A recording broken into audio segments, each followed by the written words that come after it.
Hi friends, അസ്സലാമലൈക്കും. സൗദാസ് പൊന്നൂരിലേക്ക് എല്ലാവർക്കും സ്വാഗതം. അപ്പം നമ്മൾ ഡൽഹി പോകുന്ന വഴിയിൽ ആഗ്രയിൽ ഇറങ്ങി താജ്മഹലൊക്കെ ഒന്ന് കാണാൻ വേണ്ടിയിട്ടാണ് ആഗ്രയിൽ ഇറങ്ങിയത്. അപ്പോൾ ആഗ്രയിൽ ഇറങ്ങി ഫ്രഷ് ആയി റൂമൊക്കെ എടുത്തതിന് ശേഷം നമ്മൾ ഫുഡ് കഴിക്കുകയാണ്. ഫുഡൊക്കെ കഴിച്ച് കഴിഞ്ഞ് അപ്പോൾ ഫസ്റ്റ് കാണുന്നത് ആഗ്ര ഫോർട്ട്.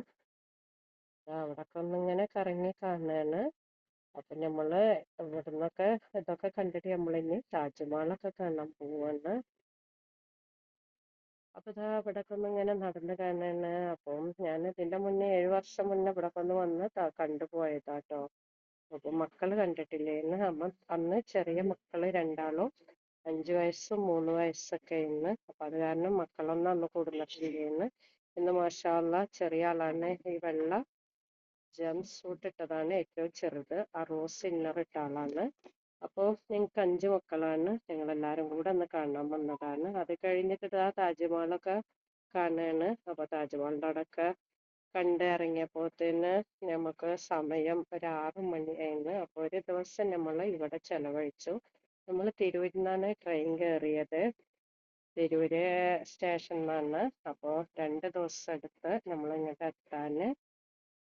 എ.സി ഒക്കെ ബുക്ക് ചെയ്തിട്ടാണ് ട്രെയിനിൽ വന്നത്. അപ്പോൾ ട്രെയിനിൻ്റെ ഉള്ളിൽ കള്ളനൊക്കെ കയറി ആ വീഡിയോ ഞാൻ ഒരു ദിവസം നിങ്ങളായിട്ട് ഷെയർ ചെയ്യുന്നതാണ്. അപ്പോൾ ഇതാ താജ്മഹലിൻ്റെ ഉള്ളൊക്കെ കണ്ട് ഞങ്ങളിതാ ഇങ്ങനെ പുറത്തിറങ്ങാണ്. ഞാൻ ആ വീഡിയോ ഒന്നും എടുത്തിട്ടില്ല.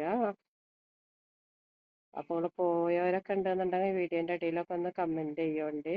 വീഡിയോ ഇഷ്ടപ്പെടുകയാണെങ്കിൽ സബ്സ്ക്രൈബ് ചെയ്യുക, ലൈക്ക് ചെയ്യുക, കമൻറ്റ് ചെയ്യുക. അപ്പോൾ ഇതാ ഞാൻ അവിടുത്തെ ഓരോ ചുറ്റുഭാഗമൊക്കെ ഒന്നിങ്ങനെ വീഡിയോ എടുത്തിടണം. അതൊക്കെ ഒന്ന് നിങ്ങളൊന്ന് കാണിച്ചു തരാണ്. ഞാൻ അന്ന് വന്ന് കണ്ടതിൽ 10 വർഷം മുന്നേ വന്നതായിരുന്നു. അതിൻ്റെ ശേഷം വരുന്നത് ഇപ്പം മക്കളായിട്ടാണ്. മക്കളെ വെച്ചാൽ മൂത്താൾ കല്യാണം കഴിഞ്ഞ് ഉള്ള ഹസ്ബൻഡൊക്കെ വന്ന്, പിന്നെ രണ്ടാമത്തെ മക്കൾ കോളേജിൽ നിന്ന് വന്ന്, ഇപ്പം ചെറിയ 2 മക്കൾ ഇവിടെ വന്ന് കണ്ടിട്ടില്ല. അപ്പം അവർക്ക് വേണ്ടിയിട്ടാണ് നമ്മളിപ്പോൾ ഒന്നും കൂടെ വന്നത്. അവർ വലുതായതിൻ്റെ ശേഷമല്ല ഇപ്പോൾ കാണിച്ചു കൊടുത്ത് അവർക്ക് ആ ഓർമ്മ ഒക്കെ ഒന്ന് നിൽക്കുള്ളൂ. അതുകൊണ്ടാണ് ഇപ്പോൾ വന്നത്. ഇൻഷാ അള്ളാ പുതിയൊരു വീഡിയോ ആയിട്ട്